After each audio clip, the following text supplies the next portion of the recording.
Mike basically wanted the technology to be as accurate on Silicon Valley as the chemistry on Breaking Bad. I've been coding for 50 years, and trust me, dudes, no vibe coding back then. I just saw an opportunity and ran at it, and somebody later told me, hey, you're an entrepreneur. I'm like, no, I just need to pay the bills. And those were disabled and Team went silent, and then years later, Apple revealed that it was basically part of the infrastructure for iCloud. What do you mean it can't be done? Hold my beer. There isn't a single company or venture organization in Australia who can drop $400 million into anything to create a category. We're just here to be available and to have fun. And frankly, we all don't want you to make all the mistakes that we made. We made a lot of them. Just go and do it and see what happens. Ideas are worth like jack shit, absolute jack shit. Like if you can't execute, there's nothing. Just take that initiative to actually take whatever crazy ideas that they might have and just try to see what comes of it. Don't be afraid of ambition. Chase it, love it, wrap your arms around it and say it out loud. New Zealanders don't know any better. They will just get up and give it a shot. That's why we were first to get to the top of Mount Everest. Go to dream that ultimate dream. Like, what is it that you ultimately want to do? And it's all achievable.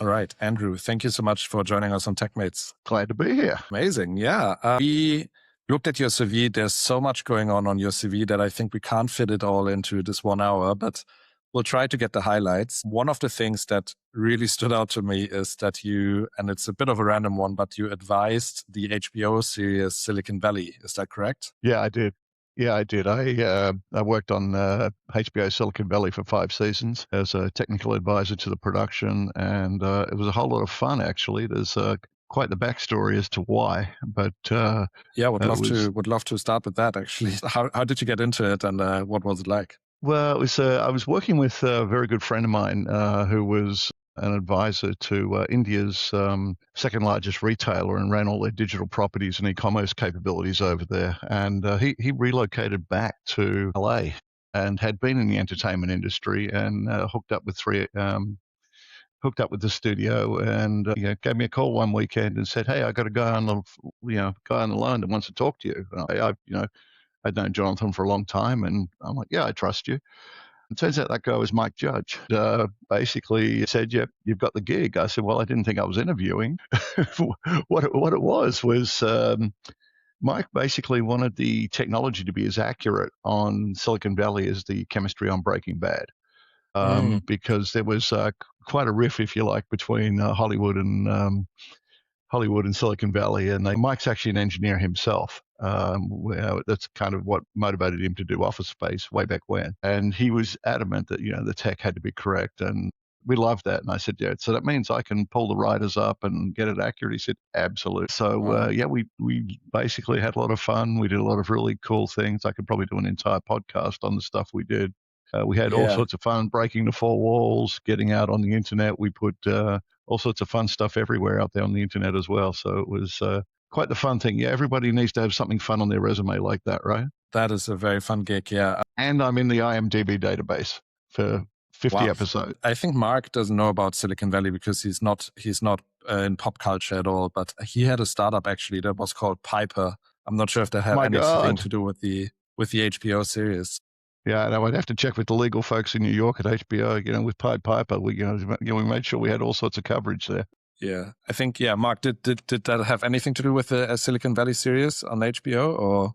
No, it didn't. We actually started the company before the show actually came out, and but obviously the show was a lot more popular than a lot more people knew about the show than about our startup. So every time we'd go anywhere, people would ask us if we name the company after the show or if we're related to the show in any way. But there's obviously like other Pipers, right? There's DLA Piper, a law firm, and there's like Piper Airplane. Yeah, there's a lot of, as we learned, there's a lot of different Pipers. Yes, there is. Yeah, Andrew, you spent 28 years in the US before you moved back to Melbourne only recently. And as I said, there's many exits in that time, many different roles. But I want to start with what prompted to move to the US? Well, it's probably not well documented on my my resume for the reason that I don't like filling it out anymore, and I don't want to break LinkedIn. But I first went to the US actually in the mid '80s.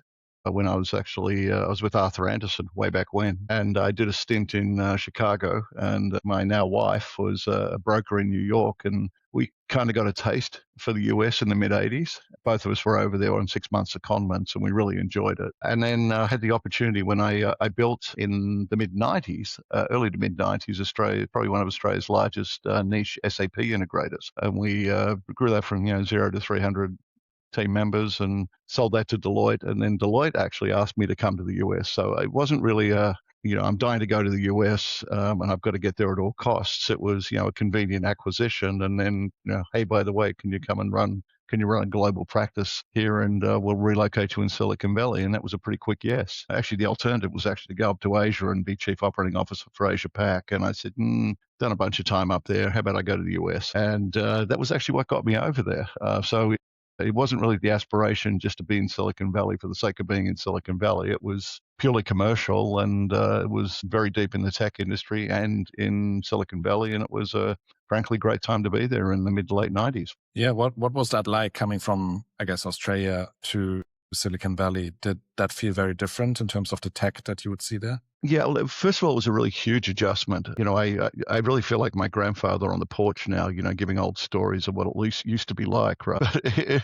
It literally, back in the 80s and 90s, there wasn't that much of a tech industry. Australia was, largely what I call a branch office or, a sales subsidiary for, global tech. Now, that's a little unfair. There was some cool tech that was coming together back then, but there wasn't anywhere near the ecosystem, the scale, the connection. So to literally go from what I call a branch office mentality to front row center in Silicon Valley was just wow. It was truly incredible. You could be, just go and have coffee in University Ave in Palo Alto, and you've literally got big icons of the industry just sitting there having a cup of coffee, as you might imagine. And I think there was, it was really buzzing very, very early. The massive scale that it's grown to now is just beyond comprehension relative to then.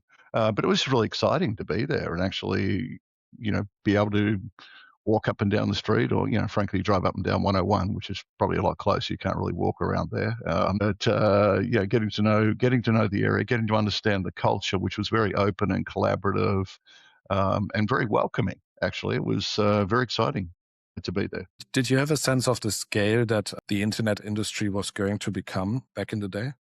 I think as we sort of went to, the first big historical bubble, it was clearly very, very hyped. Things were growing very quickly. A lot of new internet and e-commerce and other businesses were coming through. Big names like Excite at Home, and actually with fabulous Aussies who were there as well. Tony Surtees, who's now back in Sydney, who was the GM of commerce for Yahoo, and a few others. We would literally watch what was happening, and it was a rocket. And what felt like a lot of money going into the companies back then, which today is borderline comical, how small the amount of money was. But at the time, it was, someone just raised 20 million, and now we're doing $100 million and $200 million, raisings. And, if you roll forward to the AI type scenario we have at the moment where, companies are being started with multi-billion dollar valuations on day one with, hundreds of millions of dollars being dropped in on a concept or an idea. So, by comparing and contrasting, very, very different. But back then, you could actually measure it by driving up and down 101. You could see the buildings coming up because think of it as an old industrial, not manufacturing type, but old sort of industrial, and just these massive big buildings coming up and down. You could see them as you were driving through Redwood City and other places. Just that was, if you like, the measure back then, because you were putting together all the teams, all the staff, putting together big headquarters. And it was transitioning from the client server and hardware world where hardware was king. The big players like Sun Microsystems and the earlier players, moving into, software and then SaaS and similar. I think the thing, if I had one recollection, it was just how quickly it happens. And, just the critical mass that gets behind something just so quickly. And that's just accelerated, frankly. Andrew, and I'm curious, maybe if we just go back to like your early days, and you had a company that you sold to Deloitte, from what I understand, right? And that was sort of how you got into the whole ERP space? I was actually in the ERP space before that. I worked at a little company called Oracle, and I joke that I lasted there 13 quarters. If you've ever worked at Oracle, you understand what I mean. But I did my 13 quarters at Oracle and went to Quota Club all 3 of those years. And I was working with Oracle applications early in Australia, and actually that was what got me into the SAP tech, because I saw SAP coming through and thinking, wow, where's this coming from? And then I jumped in to do that. So I've been doing ERP for probably 4 or 5 years before we built that, and then sold it to Deloitte. And I sort of, right, that was the first, again, is the first wave to the beach of the subsequent waves to follow of all the different tech I've worked with was in and around ERP.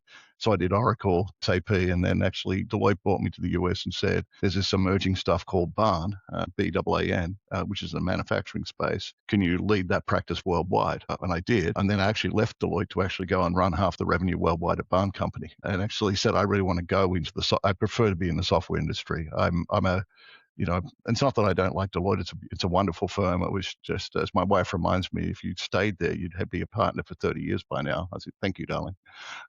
She likes to remind me. But I was a software guy. I just wanted to go play in the software industry. Yes, I did my, probably the better part of just under 10 years in the whole ERP thing. And that was a massive first movement in the tech industry, and then spawned off a lot of the other stuff as well.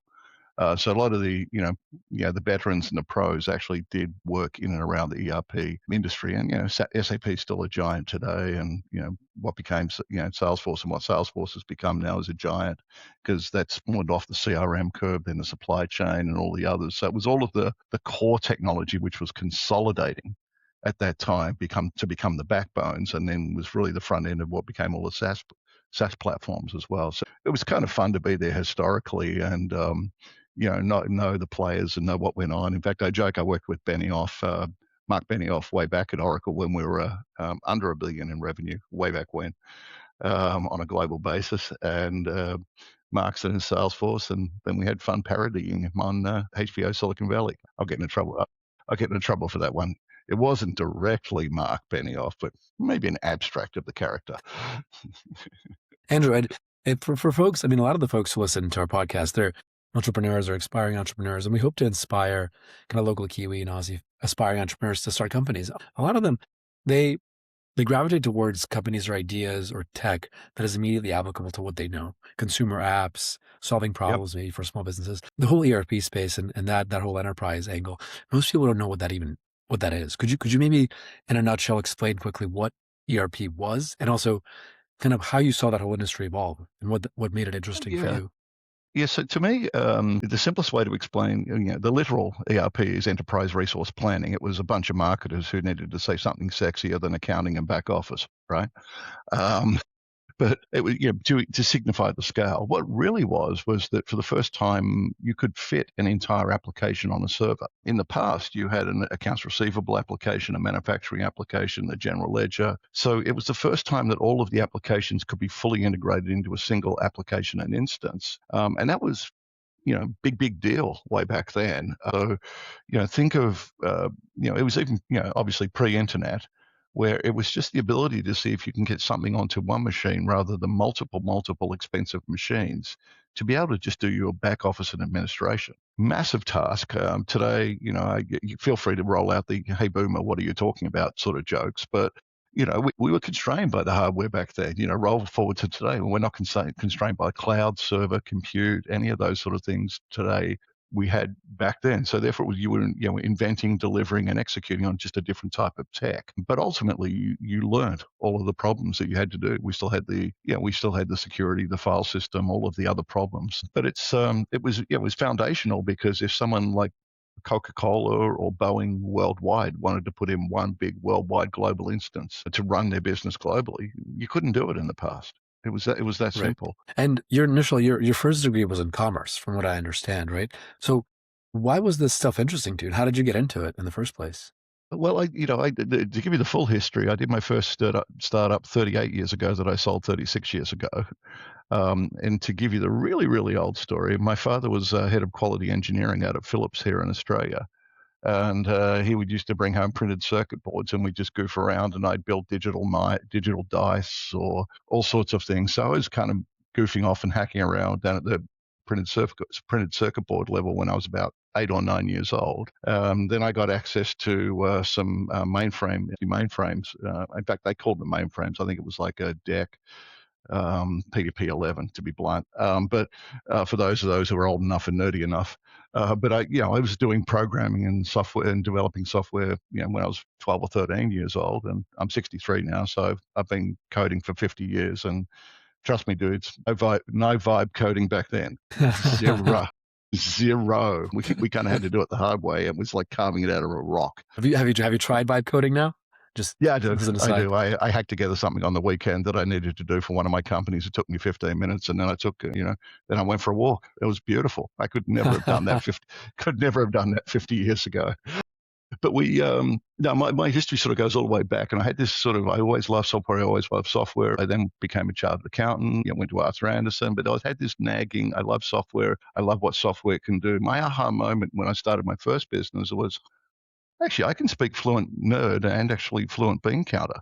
There's actually not many of those sort of folks. And I built a business very quickly around that, and sold that a couple of years later, actually, to another accounting firm that actually wanted that as part of their business because it increased the valuation if they had systems advisory. Roll forward to today. Oh, look, Accenture is pretty valuable, right? Who knew? Yeah. But I was around in the very front end of that. And then I found that I just love software because the ability to create something from nothing, literally. Here's a problem. Here's how I can solve it with software. It was just, we got to try and figure out what to do with this. And equally, I didn't realize I was an entrepreneur. I just saw an opportunity and ran at it. And somebody later told me, hey, you're an entrepreneur. I'm like, no, I just need to pay the bills. And turns out I'm really not that good to manage. I'm pretty strong-willed, and I want to kind of go in a certain direction. But yeah, look, I didn't really realize, whether I could sell or couldn't sell, but I just love working with customers, love solving problems, and could convert that through using software. And said, okay, that's for me. And every time I get into a big company and they try and put me in a big role, and I've done a bunch of those globally. I've run public companies. I've run hundreds of millions. I'm like, yeah, but my gravity is early stage. Let me get companies off the ground and do that and solve some really curious and new big problems. After doing it long enough, I was then lucky enough just to connect with friends and do all sorts of different things. Yep, I did do the e-commerce thing. I did do, I'm chief operating officer of Broadvision, public company there, which had blown up after the bubble, and had to get in and clean that up and turn it around. It was, $250 million in cost structure and 110 million in revenue. For those of you who are quick on math, we were losing 140 million a year, and we need to clean it up and turn it around. And we did that, and got the company where we needed it to get to and stabilize. But I then learned that I can run companies, I can come up with ideas, but my center of gravity has always been, but let's go find a new idea. And as a result of that, we worked on the first real-time web analytics, and ultimately sold that one twice, actually. The first time to a company called Website Story. And we said, oops, I think we might need to change the name of that because we do web channel and cold channel. And the company was Visual Sciences, so we reversed the public brand. It became Visual Sciences, the public brand, and we then sold it to Omniture. And then Adobe acquired Omniture, and that technology is still alive underneath the Adobe stack today after 25. Yeah, you had a number of kind of really good exits, Apple, eBay, companies that then got acquired by bigger companies. You had different roles in these, right? Sometimes you were the CEO, sometimes you were the COO, sometimes you were the SVP. What was the biggest commercial actually, success? So you're raising a good point. I mean, this is the other thing I realized. There was times I said, look, I don't have to be the founder and the king. I'm the founder and the CEO. I'm good. Like a couple of those companies were just friends of mine that we've been doing businesses together now for 20 years. It's like, all right, Andrew, you're good at the go-to-market and selling and all that sort of stuff. And, I'm like, fine, don't make me write the code. I'm good, but don't make me write the code. It's going to be a mess. And what was your biggest commercial success out of all of these different adventures?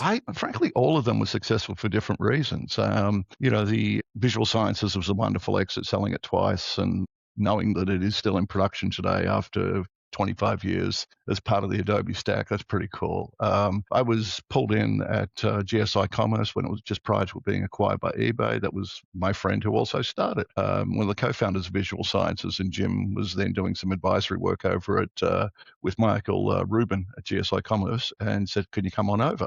And I said, yeah, sure, because we love working together. And there was a lovely little project in background that was ultimately was FoundationDB, which was acquired by Apple, that was going through 2 or 3 years worth of just tech build. And there was nothing to sell while we were doing that. So we jumped over and said, okay, let's go do this other thing. So a lot of my career has actually been just building on, ultimately, I've got a pretty good network now. And mostly work with just a lot of friends. And so sometimes it was friends, sometimes it was starting my own thing, sometimes it was as a operating partner in a private equity firm where we do diligence on something and pick one. The one recently, which we had a fabulous exit on, was, we had this deal came around about hacking iPhones for the law enforcement intelligence community, and everybody didn't want to touch the deal. And I was like, hang on, I'm actually involved in a business at the moment with law enforcement agencies. So I was helped a private equity firm in LA, one of their last portfolio companies. They just couldn't figure out what to do with. Said, Andrew, can you look at this one? And it was actually a company called PropertyRoom.com, which was kind of a interesting one for me. It is an e-commerce reverse liquidity marketplace, but it's ostensibly eBay for seized and stolen goods. We take all the seized, stolen, and abandoned goods out of law enforcement agencies in the US, aggregate them, and auction them back to public. $40 million a year business, very cool little business. But we had to sort of figure that out and get that cleaned up for the private equity firm. But the reason for the story was I got to know the law enforcement leadership pretty well. And when this deal came through, it was easy to do the diligence and say, have you seen this new stuff called Gray Shift? And are you using it? We spoke to a number of, some of the, kind of the commissioners of very large places like, LAPD, NYPD, et cetera. And they said, yeah, this stuff is incredible. The ability for us to solve crimes and, pull the forensics off the device is just unmatched, and nobody else had actually done it. So, I got back with the private equity team and the diligence team. I said, actually, I think there's a real pony in this one. We ultimately invested. We exited that company a little under 3 years later to Thoma Bravo, which is a very large private equity firm. And that one continues to grow, and I can't disclose the numbers, but it's because I'm still subject to NDA and still a shareholder, but it's like 30 to 50 times the revenue than when we invested about 4 years ago. So the reason for the story is I had the ability to either start, be around, be part of, be a board member, be an operating partner, be my own venture, have my own venture firm, be a venture.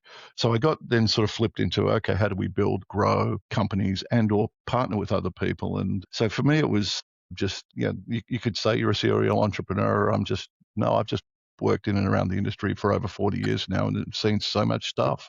David Shearer was probably the most brilliant engineer I've ever worked with, and he still is, and he's still doing stuff. He's just incredible. And his business partner, David Rosenthal, who had come up with this idea of FoundationDB. And to give you the shortest possible version of what we were going after, when we did visual sciences, we were just so frustrated with all the database vendors who wanted to just charge us ridiculous amounts of money for the data storage. We just didn't see there was that much value in what they did. And then fortunately, when, with the visual sciences exit, the guys had time to sit down and think, after the exit about what would you really go after next? And we all kind of laughed. Number one on the list was database. And at the time, the NoSQL movement was coming through. And you couldn't really rely on that. And then the shortest version I can tell you is the guys put together this massive spreadsheet and evaluated every single database worldwide.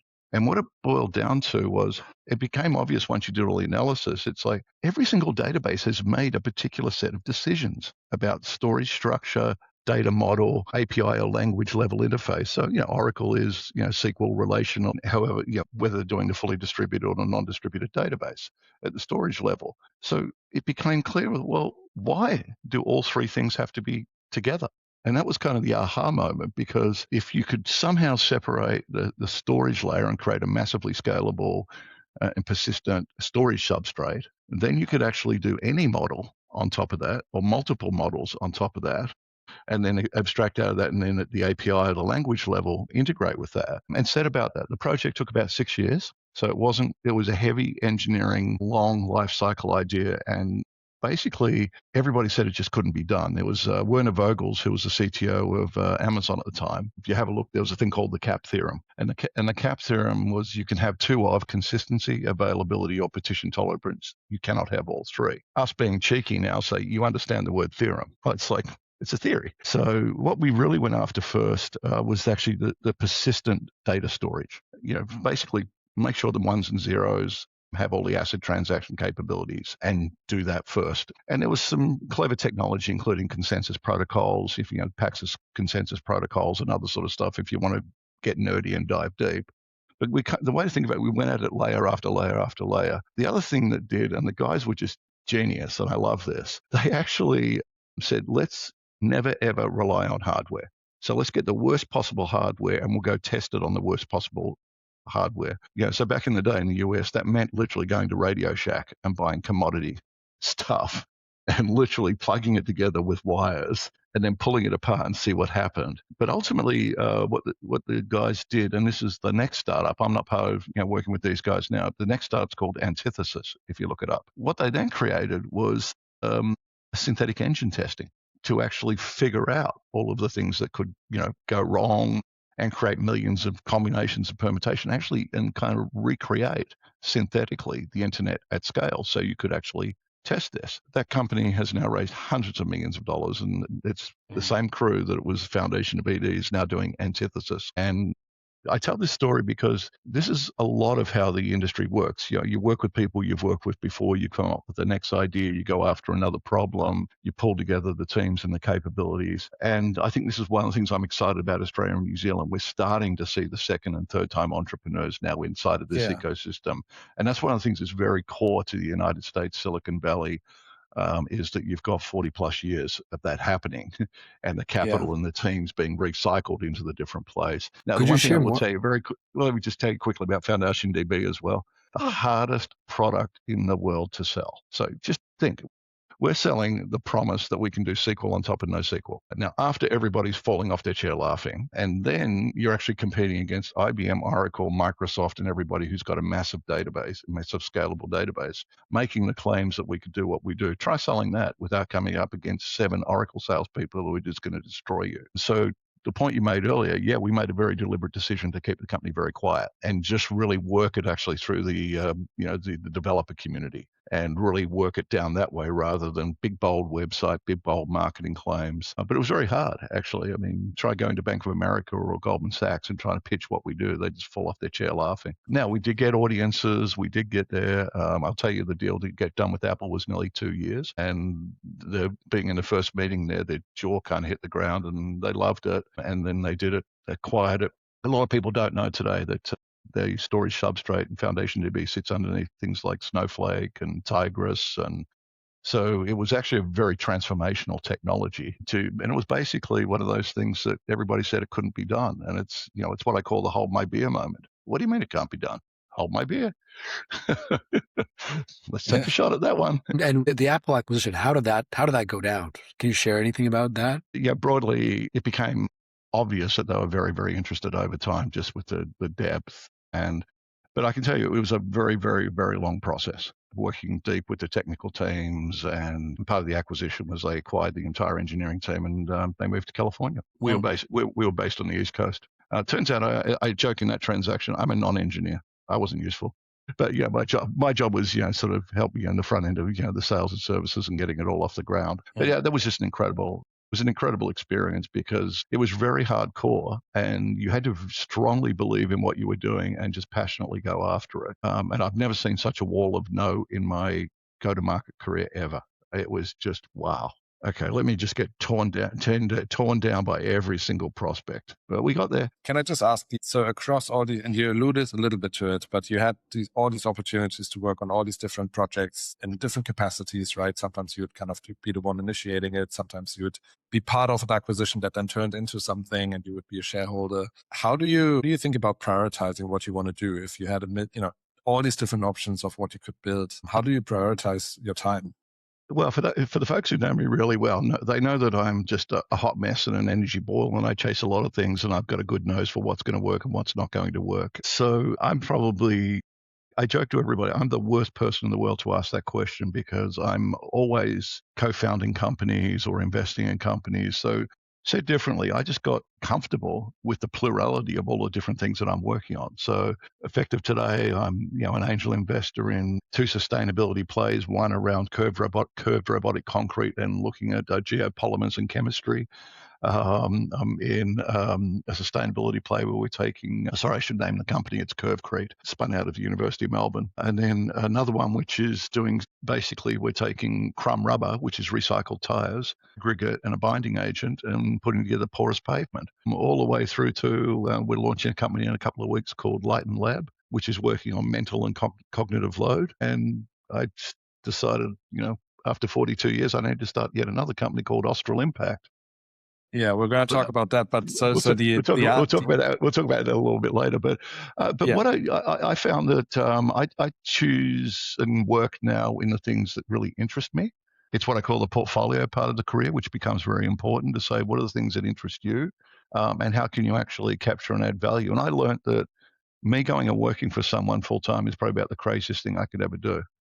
So now I'm just an investor, a co-founder, a board member, venture partner, and as I joke every Friday night, I grab a small bourbon and say, "Yep, got through this week's work every single week." Andrew, I want to ask maybe a little bit about your work at Confirm and Trulio, and about kind of your work on digital personas and identity, and in that world that we had before AI, the problem or the attack vector was basically like stolen passwords or phish credentials. And it was sort of like a bad actor who's stealing somebody else's information. Whereas today, now with AI, you can generate a true human-like representation, voice, visual, etc., of somebody else. And that idea of like a true identity, it's becoming really hard to understand what that even means. How do you think about where we're going? Do we need new protocols and a new way of thinking about what it means to be an identity online, and how we track that in today's world? Well, first of all, I think we've always had the problem.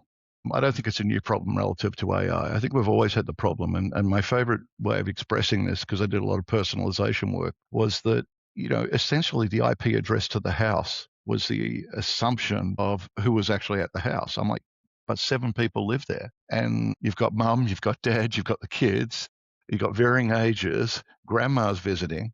And then more importantly, now if we just talk to, mum, well, mum also has this job and this other persona. So we've always had a multiplicity of personas independent of identity. I think what we're starting to see now is the fact that the ridiculous sort of context switching and, the context relevance now to the persona and the identity is now hitting a stage where it's like, okay, this is out of control. How do I really capture? And then what is identity? And, now if you're using like a 1Password or, any one of those password managers, if you haven't got 500 to 1,000 passwords in there, you're probably not playing hard enough. And we've got this whole new, how do we deal with everything? And how do I, deal with new layers of trust and authentication? And I think for me, I think the first time we were actually talking about it around models like MCP and identity around MCP and the AI, because it's not just, password and login anymore, or just credentials anymore. It's like, it's literally, it's context. And the context in I'll use it here. We're on a podcast now has a different context than in about, half an hour's time where I'm driving out to a client and then sitting in meetings all afternoon. I'm in a different persona and a different set of execution and using different tools and capability. And that's just me, independent of all of the other machines and other things that are actually working out there. So I do think we will have a different control plane, and we are going to have to spend a lot more time thinking about this, and it absolutely requires standards. I think it was great to see how quickly the industry got around MCP standards to say, okay, this is APIs on steroids, and we better figure this out, because it took us forever just to do APIs and docs and documentation over the past 30 years. We better get this. In your opinion, is the bedrock of digital trust in this world, this new world that we're going to be living in. Do you have any thoughts on that? Oh no, I believe it's actually going to evolve, because I don't think we've experienced yet the level of trust we're going to have to secure for. And what I mean by that, we are going to have some, big problems, some catastrophic failures. It's going to be a little bit more than just, hacking databases and pulling down credit card numbers. And then we're going to start to think more and more. So, I'm very excited for where we're going in the future. I think our ability to organize and resolve is getting way quicker. So, in my view, is let the future figure itself out. Makes sense.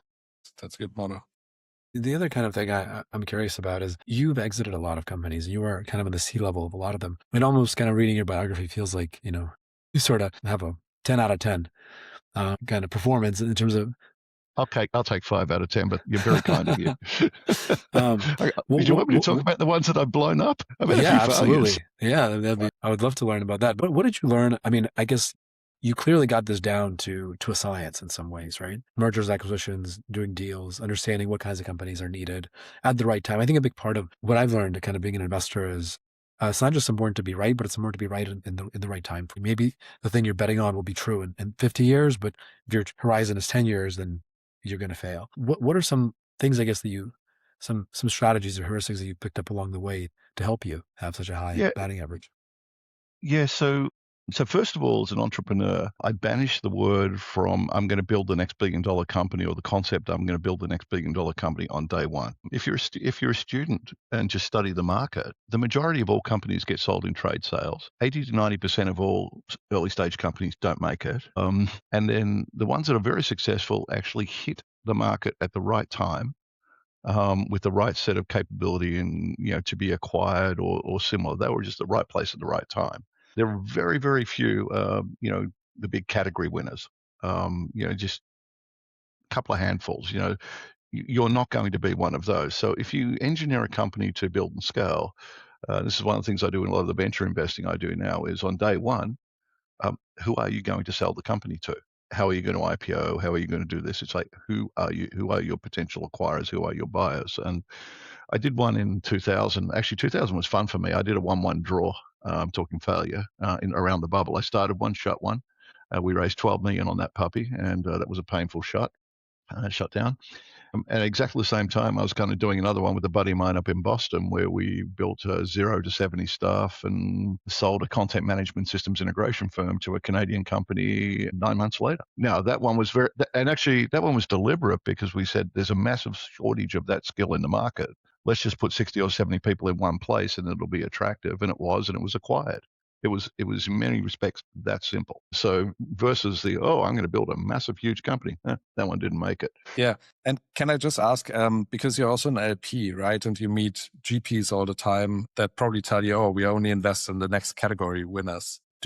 How do you think about that when people tell you that? Well, my reaction is, I'm an old wise dude that, everyone's got a thesis, but, who specifically are you betting on, and what specifically are you, betting in and around?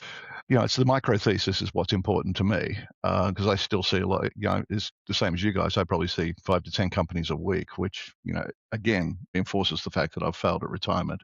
But it's interesting because you've got to have sort of a macro thesis, which is great, but I tend to lean into the entrepreneur. And I am a bet the jockey, not the horse sort of a guy. There are people who are bet the horse, not the jockey. That's fine. Both will work.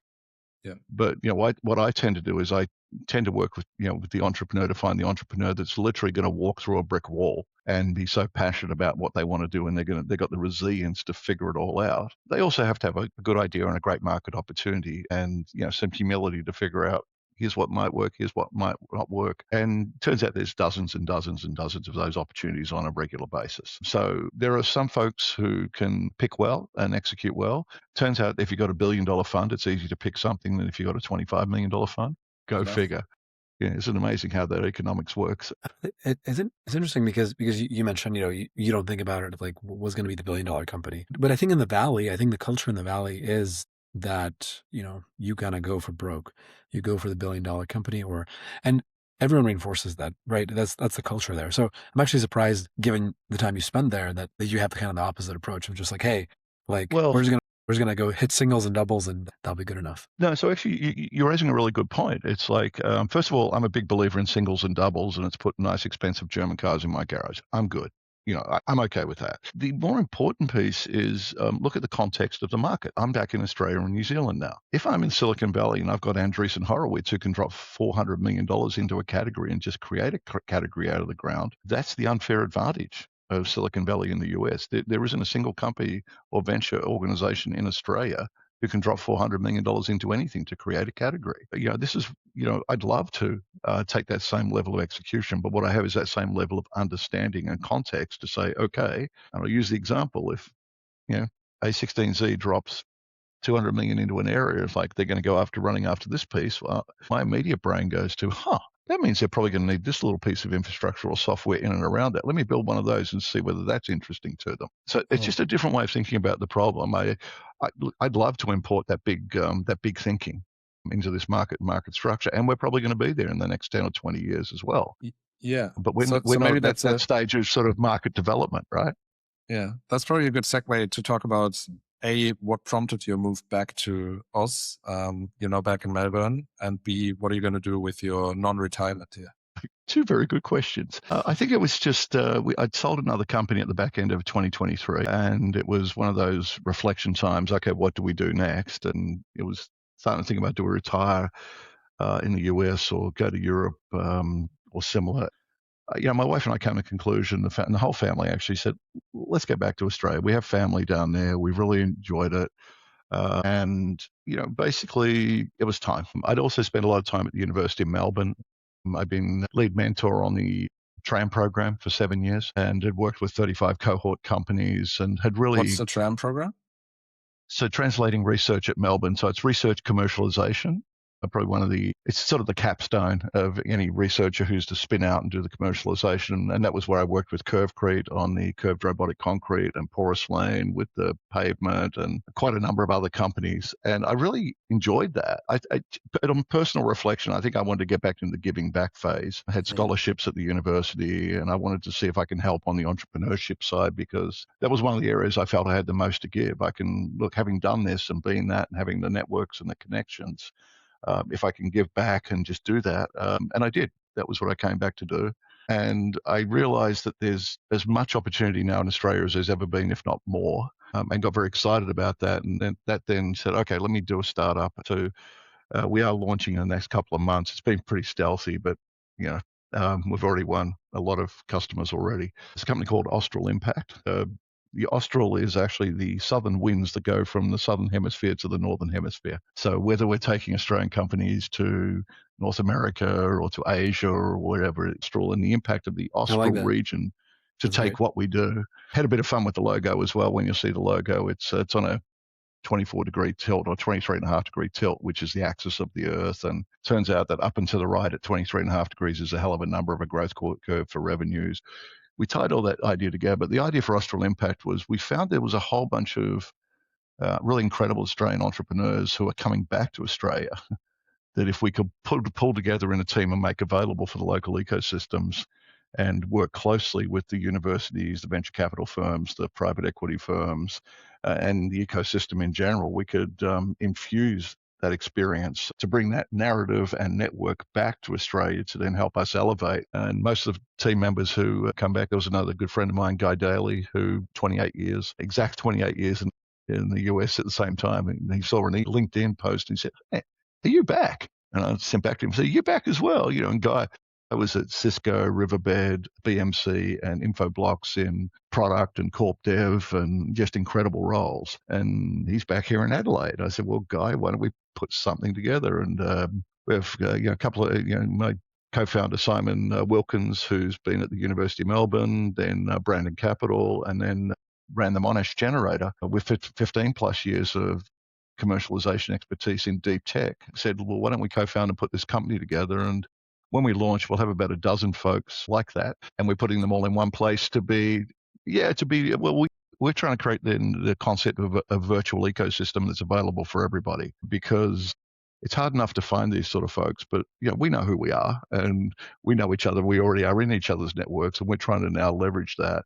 And as you've seen, I've joined as a venture partner with Black Nova and Pacific Channel. I'm also on the investment committee at Advanced VC, which is a fund-to-fund secondary. So it was like, okay, let me get more involved and see what we can do. We will actually be helping incubate and grow companies as well. We will announce our first one in about a month's time. That took us less than 6 months to get out of the ground and get that one built as well. So we want to bring a little bit of that energy and experience to the market. We're not here to teach anybody whatever. We're just here to be available and to have fun. And frankly, we all don't want you to make all the mistakes that we made. We made a lot of them. You mentioned Austral and Lighthouse infrastructure, and you're doing, sounds like a lot of the more deep tech and hardware stuff now than before. I mean, is part of that because you feel like with generative AI, it's much harder to build really generational software companies, and it sort of maybe doesn't even make sense to build software companies anymore? Or how do you think about maybe generative AI and what that means for the industry? So 2 questions there. Let me look past them a little. I've decided, probably about 10 years or so ago that I wanted to learn more than just the software industry. It's not that I'd mastered it. I just have an intellectual curiosity, and I wanted to go learn about all sorts of other things, which is why I've jumped into med tech and bio and sustainability and materials.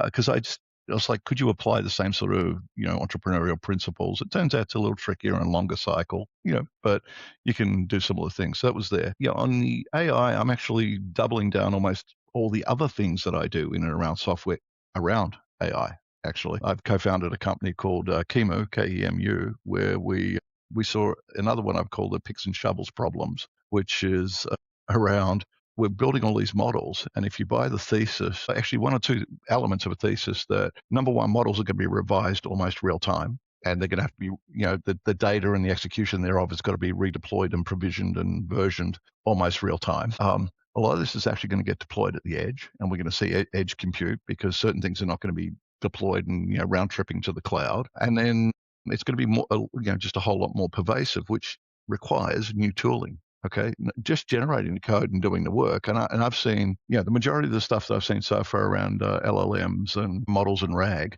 is here's all the work, and then it gets wrapped in Python. And if you've ever built apps in Python, it's really not the best thing to build with, right? So we looked at it and saying, is there a way that we can actually automate and orchestrate from that point forward and version? And that was a piece of technology that we've been building for the past 4 years, and we're probably going to raise money for it this year and scale it. But no, I'm still thinking about that and thinking about those sort of problems. But I always want to look at the second and third order problems when we go through these massive technology shifts, because I've had the benefit of seeing it over 40 years. You're like, okay, when this happens, that means you're going to have to do this. It's something as simple as when CRM went through, you had a massive data cleansing problem because no one can ever get the data to be correct. So data cleanse platforms became pretty powerful. Once you started to do data lakes, now I needed data observability and data genesis as a tooling set of problems. I'm an investor in a company that's doing that for the past 7 years. So I tend to sort of look at and invest in the areas that are coming rather than what's here today. Sure, I could build another couple of companies and launch them tomorrow, but I don't have the energy or patience for it anymore. There are a lot of really smart folks who can do that. Yeah, that sounds like one of your key mental models, and it sounds like it's gotten you really far, is looking at the second and third order consequences of whatever's going on. Are there any others that you see with the AI, generative AI, that are really interesting for today's entrepreneurs to think about? Yeah, I think the real opportunity lay in agentic AI and actually pulling together what I would call clusters of agentic AI rather than just tooling for the sake of tooling. I think I'm sort of watching with the whole Malt book thing this week, and agents generating the agents and talking to themselves. I'm like, I love that sort of stuff. That's a cool experiment. But I think at the end of the day, in order to monetize and create value with any piece of software, you have to create value for someone. And it turns out companies are still organized into industries and sections and functionality and capabilities. So you need to solve a real problem for a real person today. So focus on the things that you can do for real. So, people like Heidi here in Australia crushed it just by doing transcription for physicians. Okay, that was a clever use. And is there anything specific that Australian and New Zealand entrepreneurs should focus on? Or are these all like global problems now, and it doesn't matter if you're building in Silicon Valley versus here? So many are global, but I more often than not encourage entrepreneurs to focus on solving something in the Australian market first. Don't necessarily think that the next step is to go to America. There are other markets. There's Asia, which is an enormous market. Europe and the UK is enormous. So think about what you do next, but don't necessarily just come up with an idea and then run for the US. Now, the converse of that, I'm like, yeah, if you want to do that, go do it. US is an amazing market. I'm a dual citizen. Very, very kind to me. I loved it over there, but it's a commitment. It's not a go over there for 3 to 6 months and give it a shot. It's if you really want to do it, go and do it and go and get immersed. But mentally think about 3 to 5 years and set up shop there. Don't do it from here. Yeah, and what impact that is for you personally and your family and everybody else as well. They're very, very welcoming. The US is incredibly welcoming from entrepreneurs all over the world. So for PropertyRoom, what was the single strangest, weirdest, most inexplicable item that you guys auctioned off? Probably the Bell helicopter. that was brought in from the West Nile virus to do the parks and gardens in New York, and we sold that to a sharecropper down in Alabama. What was, did you correct Mike Judge in Silicon Valley when he was scripting the show? And what did you correct him? How did you correct him? So first of all, never corrected Mike. Mike's the boss. The writers on plenty of stuff. The writers would just try and make up names of technology, and we're like, nope, doesn't exist. We'll get called out on that. But I think that the main one was because they were doing data and database driven thing, and I was doing FoundationDB at the time. We were very accurate on large scale distributed databases. Very cool. If you were 23 today, oh, sorry, go ahead. Go ahead. As by the way, yeah, including. If you're 23 today, what would knowing everything you know now, what would you focus on? What would you spend all your time on? I would run harder and faster, and I would do the one thing that I didn't do, which is build a team a lot earlier. No matter what it is I'm going after, just put a really great team of people who can then go and do it together, because that will get you there even quicker. Cool. Awesome. Andrew, thank you so much for your time. Awesome. On the dot. Thanks so much for joining us. And we're very excited about Austral Impact. And yeah, looking forward to staying in touch with you. That'd be great. Thanks, Mark. Thanks, Hendrik. Really enjoyed it. Awesome. Thanks. See ya. Thanks, guys. Thank you for tuning in to TechMates. If you enjoyed this episode, be sure to subscribe, leave a review, and share it with friends. We'll be back soon with more stories of Kiwi and Aussie founders reshaping the future and disrupting down under. Until next time, keep dreaming big and daring to disrupt.